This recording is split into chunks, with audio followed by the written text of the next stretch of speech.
দুই নারীকে নিয়ে হাসাহাসির অভিযোগে বন্ধুকে ফোন করে ডাকা আর হাতাহাতির এক পর্যায়ে প্রাণ দিতে হয় প্রাইম এশিয়ার শিক্ষার্থী পারভেজকে। কিন্তু শুধু হাসির কারণেই এমন হত্যাকাণ্ড কিনা, নাকি এর পেছনে আছে অন্য কোনো উদ্দেশ্য? আইনশৃঙ্খলা বাহিনী বলছে যাদের গ্রেপ্তার করা হয়েছে তাদের পাওয়া তথ্যে এখন পর্যন্ত হত্যার উদ্দেশ্য পাওয়া যায়নি। ফয়সাল হোসেনের রিপোর্টে থাকছে বিস্তারিত।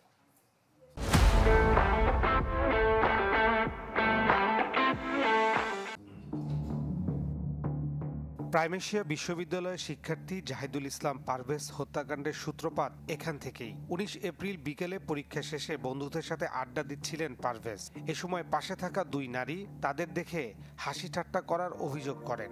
ডেকে আনা হয় ওই দুই নারীর বয়ফ্রেন্ডদের। পরে দুই পক্ষের হাতাহাতি ও প্রাণ হারানোর ঘটনা ঘটে। সেদিনের ঘটনায় হতবাক প্রাইম এশিয়া বিশ্ববিদ্যালয়ের শিক্ষার্থীরাও। এখানে যদি অন্য কেউ হতো তাহলে আমরা বিশ্বাস করতাম না ইপ্রিজিং করতে পারে, বাট পারভেজ ভাইয়ের ক্ষেত্রে এই কথাটা মানানসই না। ওই দুই নারী শিক্ষার্থী বনানী স্কলার ইউনিভার্সিটিতে পড়েন। একজনের নাম ফাতেমা তাহসিন ঐশী, পড়েন বিবিএতে। অন্যজন ইংরেজি বিভাগের শিক্ষার্থী ফারিয়া হক ত্রিনা। পারভেজ হত্যার পর থেকেই তারা গা ঢাকা দিয়েছেন। এরই মধ্যে সিসিটিভির ফুটেজ দেখে কয়েকজনকে শনাক্ত করা হয়েছে, যার মধ্যে মাহাতির নিয়াজ তুষার প্রাইম এশিয়া বিশ্ববিদ্যালয়ের ইংরেজি বিভাগের ছাত্র, পিয়াস এলএলবি বিভাগের আর বিবিএ বিভাগের মেহরাজ। এদের সাথে যুক্ত হন স্থানীয় বেশ কয়েকজন। খোঁজ নিয়ে জানা যায় পিয়াস ঐশীর বয়ফ্রেন্ড। এরা সবাই একসাথে বনানী বিদ্যানিকেতন কলেজে পড়াশোনা করত। এই ঘটনায় এখন পর্যন্ত ৬ জনকে গ্রেপ্তার করেছে আইনশৃঙ্খলা বাহিনী।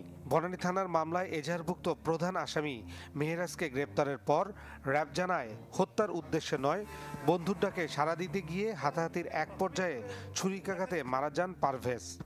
প্রাথমিকভাবে হত্যা যে তার যে বন্ধু বান্ধবরা আছে ডাক দিয়েছে যে হ্যাঁ একটা সমস্যা হয়েছে, একজনের সাথে আমাদের প্রবলেম হয়েছে, তাকে আমরা একটু জিজ্ঞাসাবাদ, এটাই উনি স্বীকার করতেছে। এর বাইরে কোনো কথা এখন পর্যন্ত উনি স্বীকার করেননি।